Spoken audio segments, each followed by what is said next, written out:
자, 오늘은 페이지, 몇 페이지냐면은 66페이지 물권 변동입니다. 자, 물권 변동해가지고 1번 뭐가 나오냐면 공시 원칙이 나와요.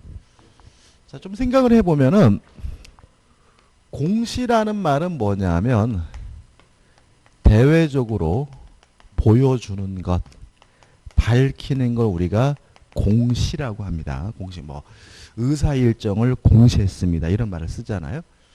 근데 우리가 부동산은 자신이 소유자임을 보여주려면 뭘 하면 되냐면 등기를 하면 되고요.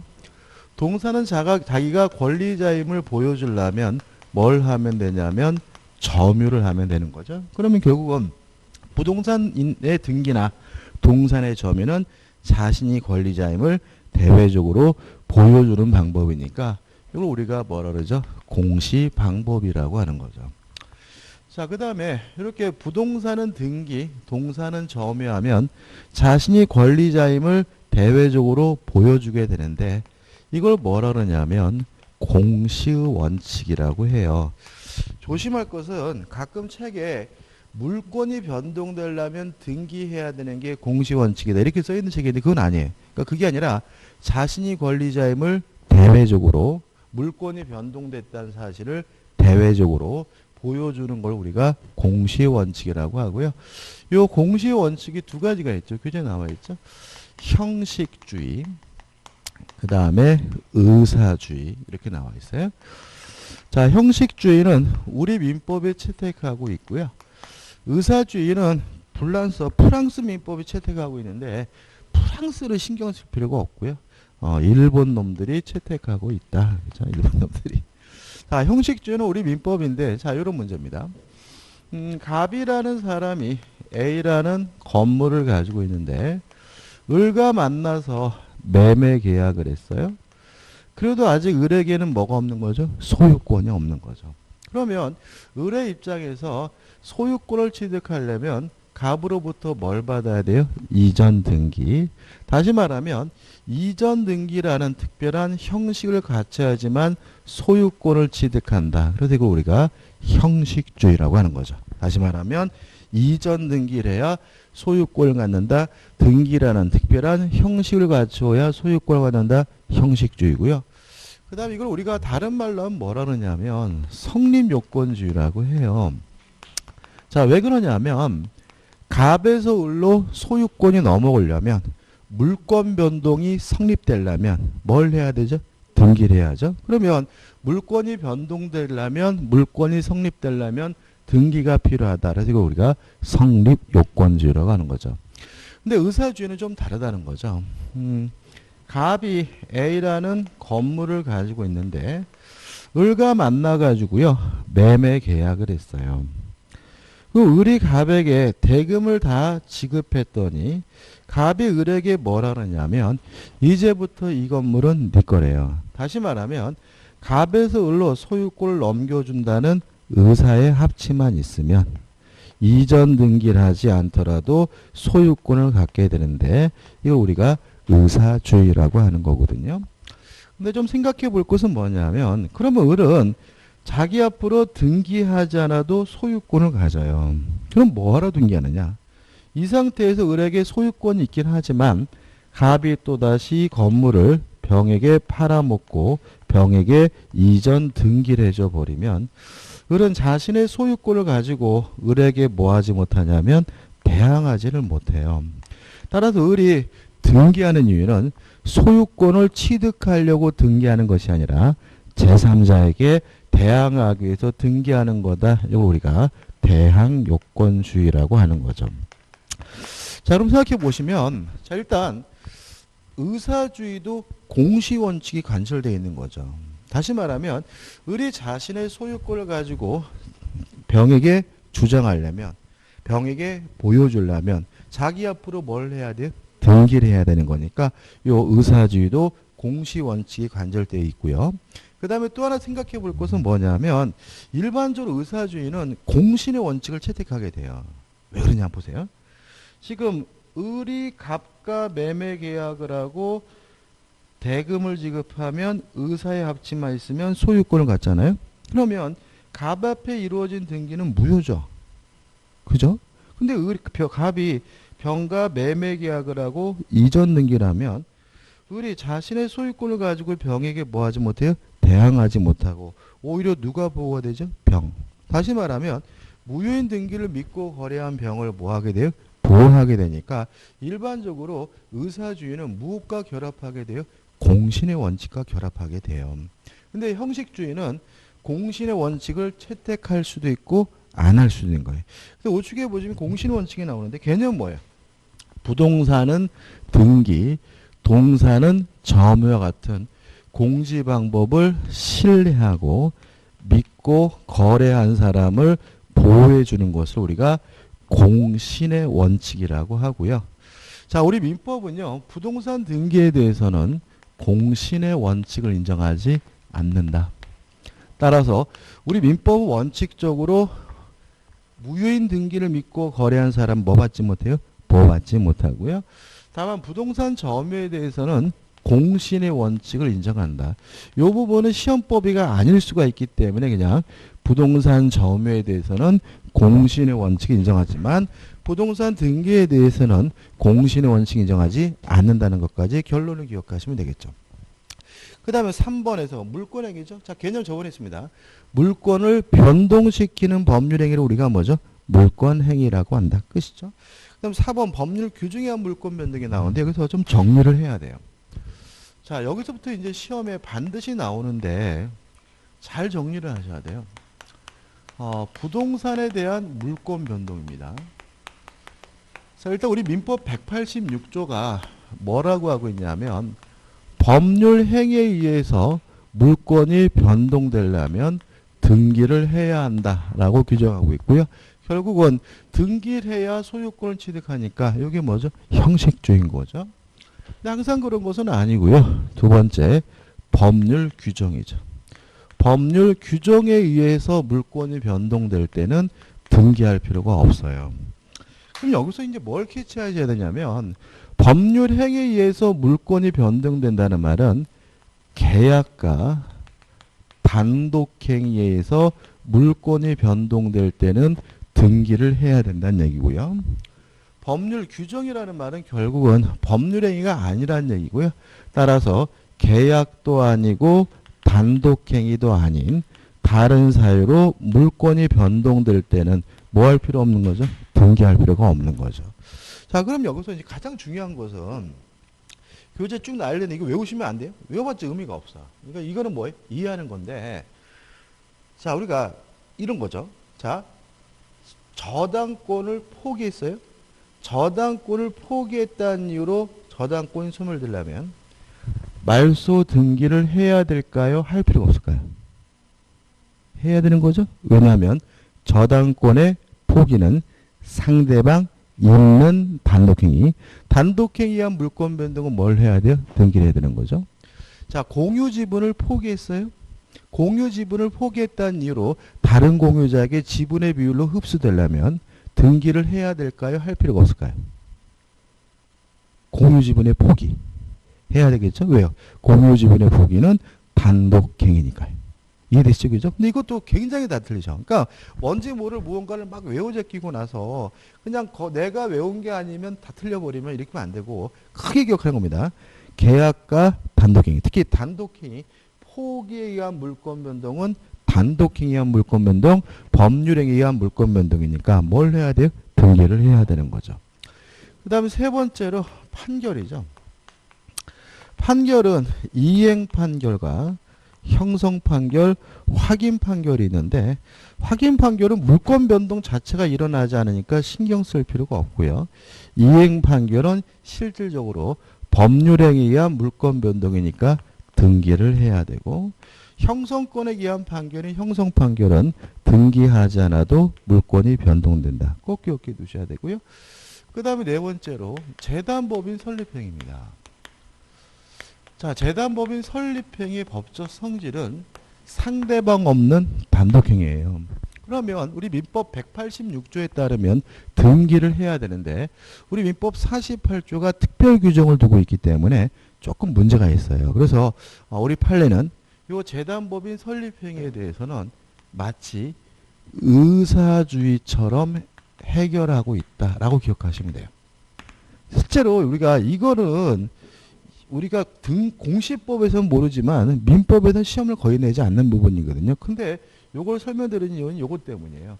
자, 재단법인 설립행위는 마치 뭐처럼요? 의사주의처럼 해결한다. 따라서 이렇게 되는 거죠. 재단법인은 등기하지 않아도 일단 소유권을 취득합니다. 우리 민법 148조의 규정에 따라서요. 다만 등기 없이 취득한 소유권을 가지고 제3자에게 대항하려면 뭐가 필요하냐면 등기가 필요하다는 것이 우리 판례 입장이에요. 따라서 재단법인 설립행위에 대해서 마치 뭐처럼요? 의사주의처럼. 따라서 재단법인은 등기 없이 소유권을 갖지만 자신의 소유권을 가지고 제3자에게 대항하려면 뭐가 필요하죠? 등기가 필요하다. 이렇게 정리하시면 되고, 그 다음 마지막으로 5번째 점유취득시효죠. 점유취득시효는 명백히 법률행위가 아닙니다. 그렇지만 우리 민법이 특별 규정을 넣어서 등기를 해야지 물권을 취득할 수 있다라고 규정을 두고 있는 거죠. 그래서 요 크게 5가지로 기억을 하시고요. 교재에 나와 있는 얘들은 뭐예요? 연습하는 겁니다. 그럼 연습해 보죠. 자, 1. 포괄유증, 법인의 합병, 포괄승계취득. 이게 뭘 말하는 거예요? 상속입니다. 상속. 그러니까 상속, 포괄승계는 법률행위에 의한 물권 변동이 아니니까 뭘 해야 돼요? 등기를 해야 되겠죠. 그 다음에 2번 수용이죠. 공용징수죠. 뺏긴 거죠. 따라서 뭐가 아닙니까? 법률행위가 아니니까 뭐 하잖아요? 등기하지 않아도 물권이 취득돼요. 근데 여기서 좀 조심할 것은 뭐냐면 만약에 국가가 협의에 의해서 소유권을 취득했다. 이런 말이 나오면 그것은 뭐예요? 계약이죠. 그죠? 따라서 법률행위에 의한 물권 변동이니까 뭘 해야 돼? 등기를 해야 돼. 그러니까 이것도 결국 뭐냐면 수용, 공용 이렇게 외우는 사람을 노리는 거예요. 그래서 아무리 공익사업을 위해서 국가가 강제로 뺏는 것은 수용은 법률행위가 아니니까 뭐 하잖아요? 등기하지 않지만 개인과 협의에 따라서 소유권을 취득하는 경우는 법률행위에 의한 물권 변동이니까 뭘 해야 돼요? 등기를 해야 되겠죠. 그 다음에 3번 형성 판결은 뭐 할 필요 없죠? 등기할 필요가 없고 이행 판결은 등기를 해야 되고 그 다음에 4번 경매도 법률행위가 아니죠. 따라서 등기하지 않아도 소유권을 가져요. 언제? 경락대금을 완납했을 때. 5번째 점유취득시효 등기를 해야 됩니다.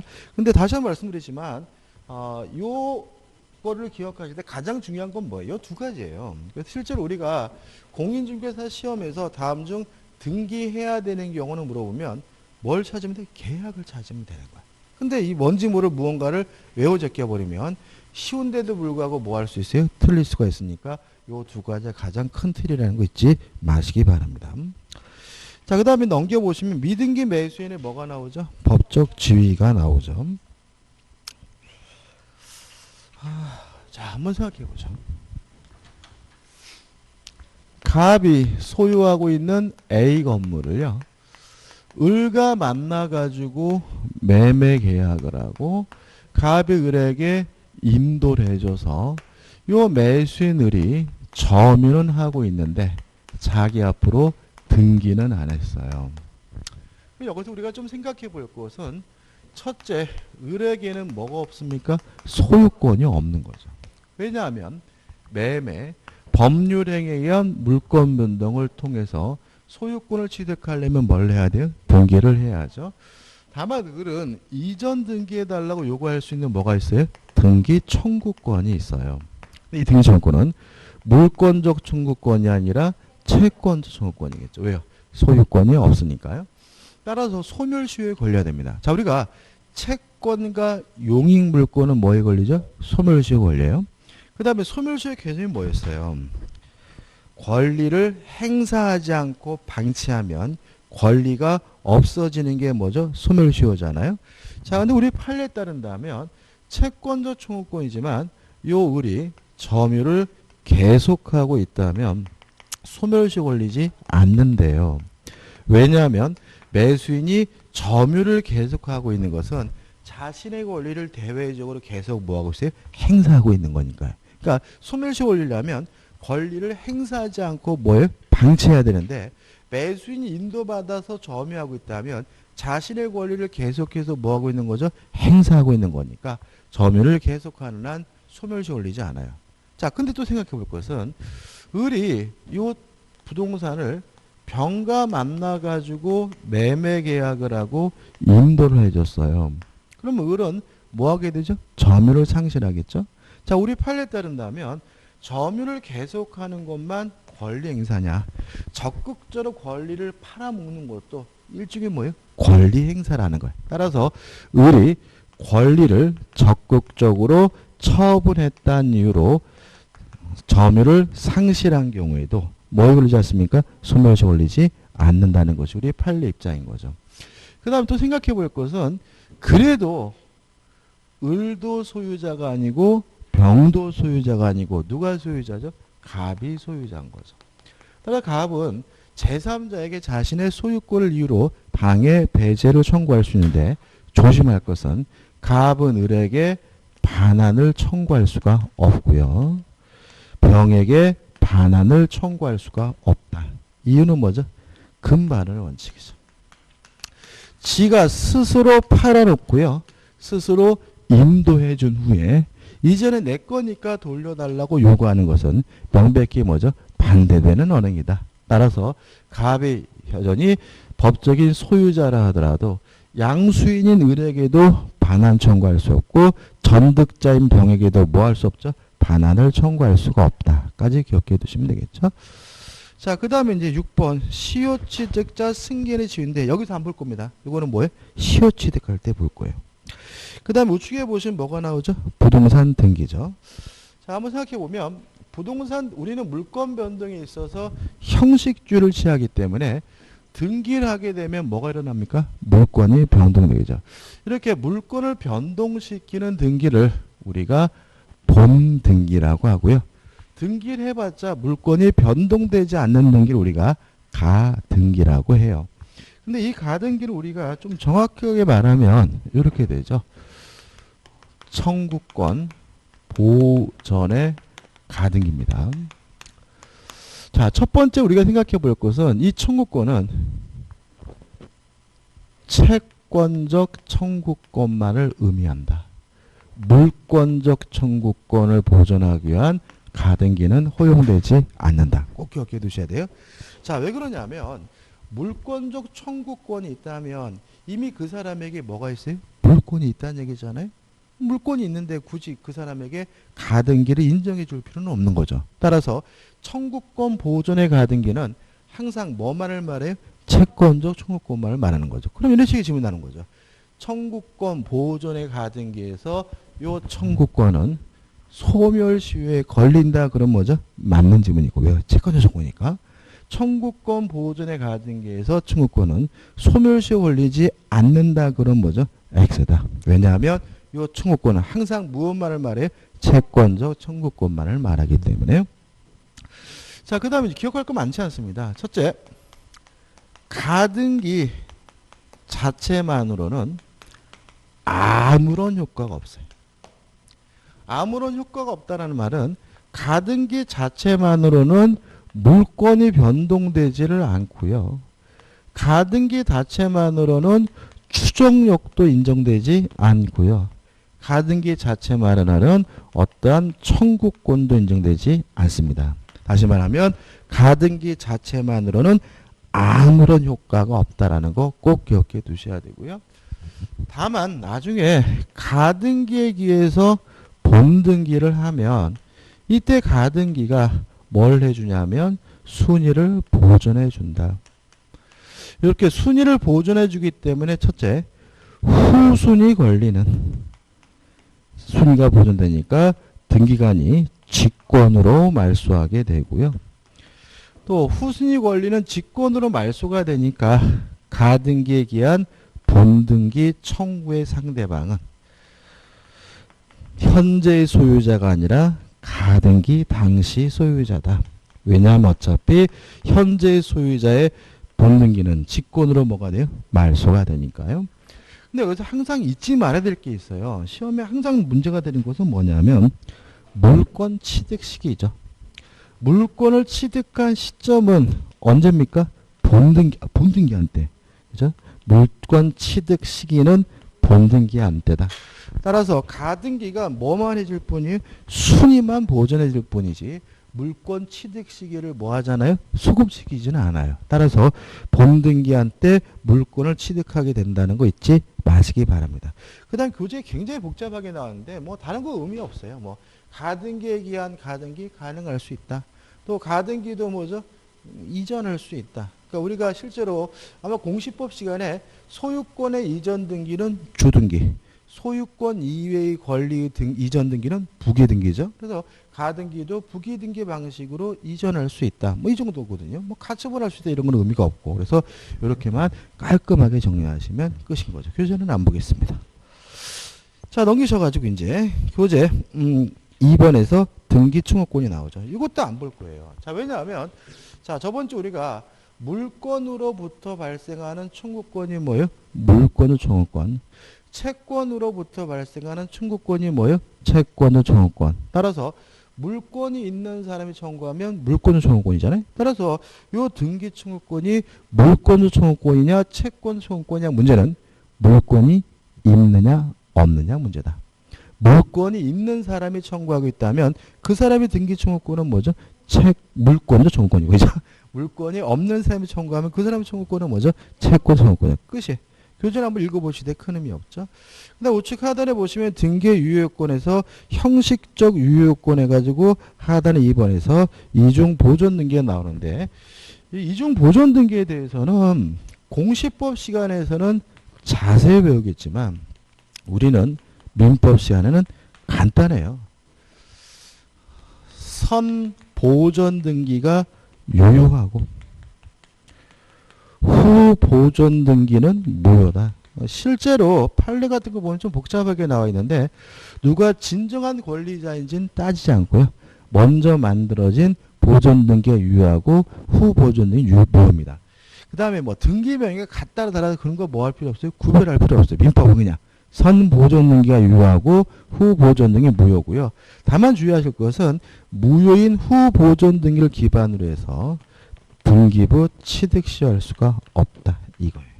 실제로 민법에서는 무효인 후 보존 등기를 기반으로 해서 뭐 할 수 없습니까? 등기부 취득 시할 수 없다. 이게 중요합니다. 그래서 이중으로 보존 등기가 되면 등기부가 두 개이기 때문에 둘 중에 하나를 없애야 되는데 어떻게 없애느냐? 선 보존 등기는 유효하니까 냅두고 후 보존 등기는 무효니까 등기부를 폐쇄하고요. 무효인 후 보존 등기를 기반으로 해서 뭐 할 수 없습니까? 등기부 취득 시할 수가 없다. 이렇게만 정리하면 돼요.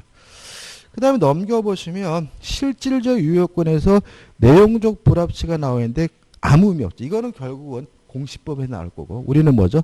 2번 중간생략 등기죠. 자, 중간 생략 등기에 대해서는 좀 이쪽에서 좀 정리해야 될 것 같아요. 자, 한번 생각해 보죠.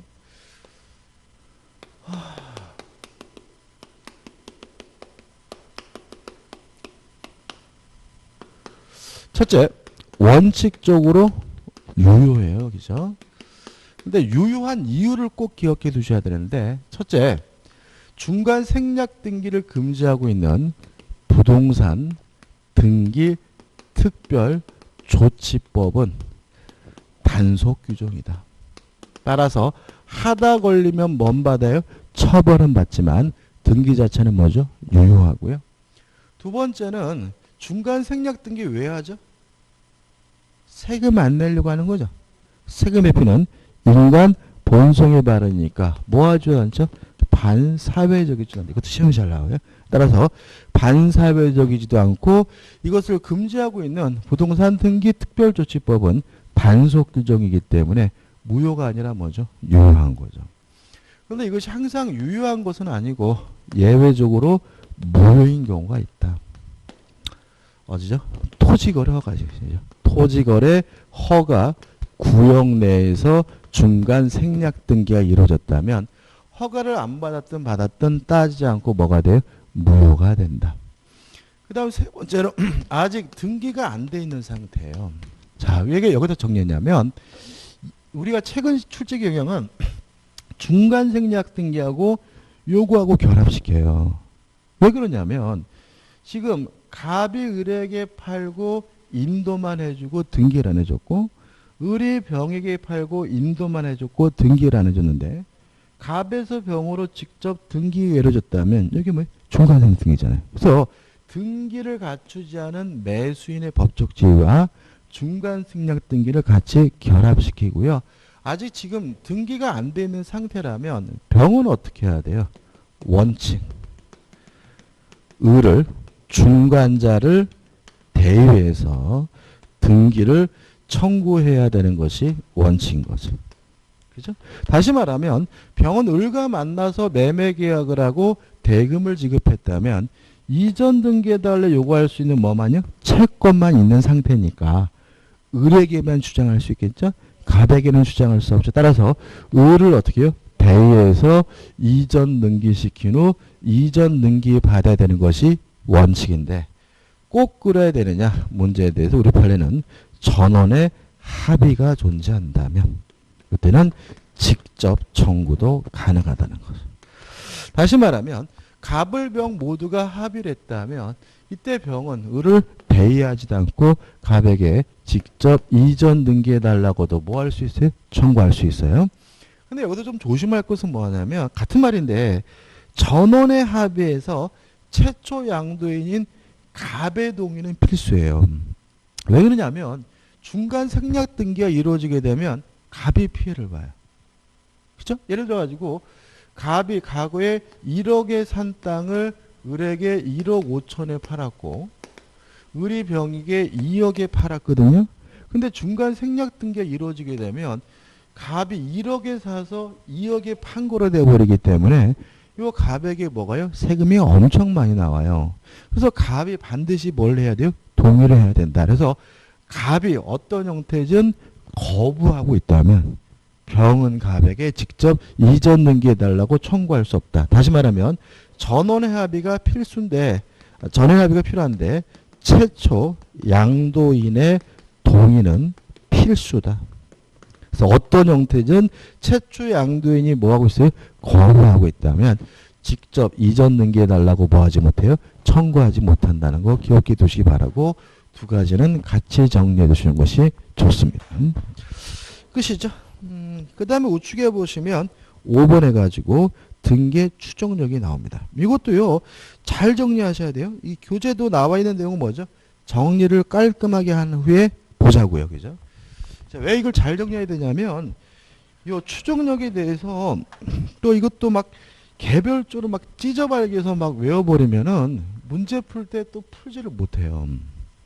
어떻게 보면 되게 당연한 거거든요. 어려워하시는 분도 많고. 자, 정리해보자고요. 갑이 을과 만나가지고 매매 계약을 하고 갑이 을에게 이전 등기를 해주면 을이 뭘 갖습니까? 소유권을 갖습니다. 따라서 을은 자기 앞에 등기하고 있기 때문에 몇 가지 사실에서 추정이 돼요. 첫째, 소유자임을 추정받아요. 우리가 권리의 적법이 추정된다. 이렇게 되는 거죠. 또 을이 소유권을 취득하려면 요 매매 계약이 유효해야 돼요. 따라서 요 매매 계약이 유효함도 추정을 받는데 이걸 우리가 뭐라 그러냐 하면 등기 원인의 적법이 되는 거죠. 물론 이 매매 계약이 대리인을 통해서 이루어졌다면 대리권이 있어야 매매 계약이 유효하잖아요. 따라서 대리권의 존재도 뭐가 돼요? 추정이 되는 거예요. 이해되시나요? 만약에 이 등기가 저당권이에요. 그러면 적법한 저당권자임을 뭐 받아요? 추정을 받고요. 저당권이 있으려면 반드시 뭐가 있어야 돼요? 채권이 있어야 되니까 등기 원인의 적법, 채권의 존재도 뭐가 되는 거예요? 추정이 되는 거예요. 간단하죠, 그죠? 그 다음에 세 번째, 을이 소유권을 취득하려면 등기가 유효해야 되니까 등기가 유효하다, 등기 절차의 적법도 추정이 되는 거죠. 따라서 요 세 가지에 대해서 추정되기 때문에 을은 스스로 뭐 할 필요 없습니까? 입증할 필요가 없는 거예요. 물론 제3자에게도 입증할 필요가 없고요. 전 권리자인 갑에게도 뭐 할 필요 없어요? 입증할 필요가 없는 거죠. 따라서 만약에 갑이 을에게 내가 너한테 언제 팔았니? 그러면 을은 갑에게 샀다는 사실을 입증해야 되는 것이 아니라 갑이 을에게 안 팔았다는 사실을 뭘 해야 돼요? 입증을 해야 되는 거다.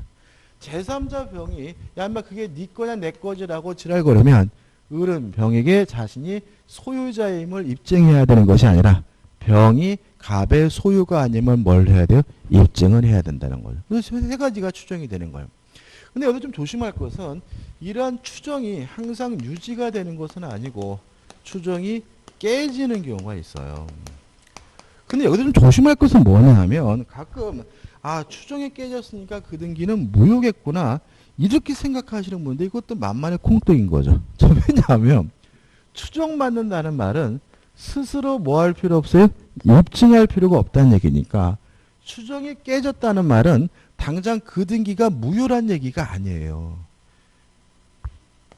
입증을 해야 된다는 의미에 불과한 거죠. 따라서 추정이 깨졌으면 그 등기가 무효란 말이 아니라 왜 그런 일이 벌어졌는지에 대해서 이제 등기 명인이 뭘 해야 돼요? 입증을 해야 된다. 당장 아직은 뭐는 아니에요? 무효인 것은 아닌 거예요.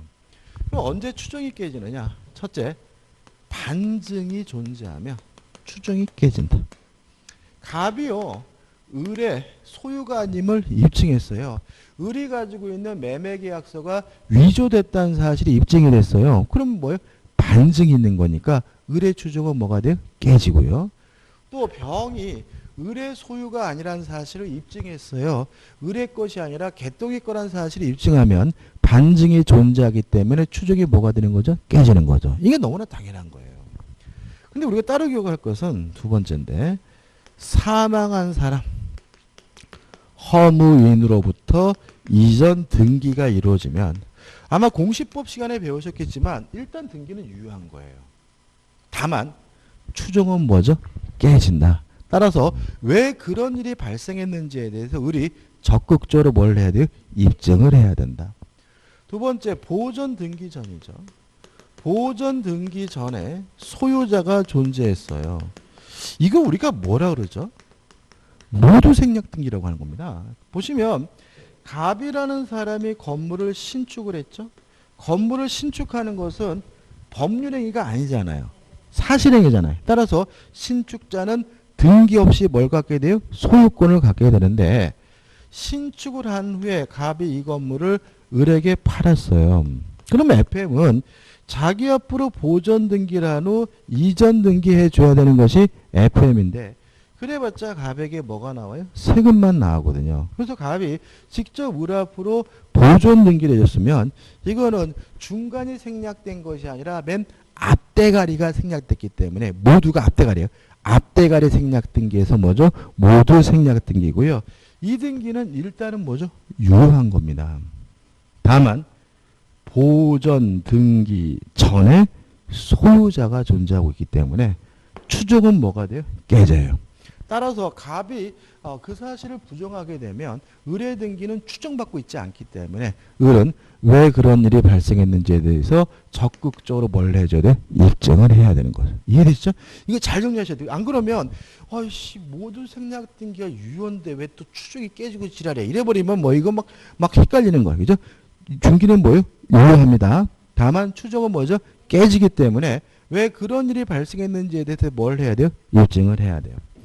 그 다음에 요 사망한 사람으로부터 허무인으로부터 이전 등기가 되거나 보존 등기 전에 소유자가 존재하는 경우에는 추정이 깨져요. 근데 만약 이것이 각종 특별 조치법에 따라서 이루어진 등기라면 이때는 추정이 깨지지 않고 유지가 된다는 것이 우리 판례 입장입니다. 다시 말하면 사망한 사람으로부터 이전 등기됐어요. 추정이 깨지거든요. 근데 그 등기가 특별조치법에 따라서 등기된 등기라면 추정이 깨지지 않고 뭐가 돼요? 유지가 되는 거죠. 그것이 얘기죠. 자, 이거 가지고 교재 볼게요. 자, 1번 소유권 이전 등기의 추정력 해가지고 1. 요겁니다. 자, 추정받는다는 말은 스스로 뭐 할 필요 없어요? 입증할 필요가 없는데 제3자에 대해서뿐만 아니라 전 권리자에게도 뭐 할 필요 없죠? 입증할 필요가 없다. 다만 허무인 사망한 사람으로부터 이전 등기가 됐다면 추정이 뭐가 돼요? 깨진다. 그 다음에 3번. 3번은 이게 뭐냐면 이게 이렇게 나오니까 무슨 말인지 할 것 같은데 자 이런 얘기입니다. 추정받으면 을이 스스로 뭐 할 필요 없어요? 입증할 필요가 없죠. 근데 만약에 을이 스스로 입증하려다가 실패했어요. 그래도 추정이 깨지지 않고 뭐가요? 유지가 된다. 그 얘기예요. 다시 말하면 반증 제3자나 전권리자가 반대 입증을 해야 비로소 뭐가 돼요? 추정이 깨지는 것이지. 등기 명의자가 스스로 입증하려다가 실패했다는 이유만으로는 추정이 뭐 되지 않아요? 깨지지 않고요. 그 다음에 넘겨보시면 4번. 이거 뭐죠? 반증이죠. 반증이 존재하면 뭐가요? 추정이 깨진다. 자, 읽어볼까요? 소유권 이전 등기 원인으로 주장된 계약서가 진정하지 않은 것으로 증명이 됐어요. 뭐가 있는 거죠? 반증이 있는 거죠. 반증이 있으면 뭐가 됩니까? 추정이 깨진다. 그죠?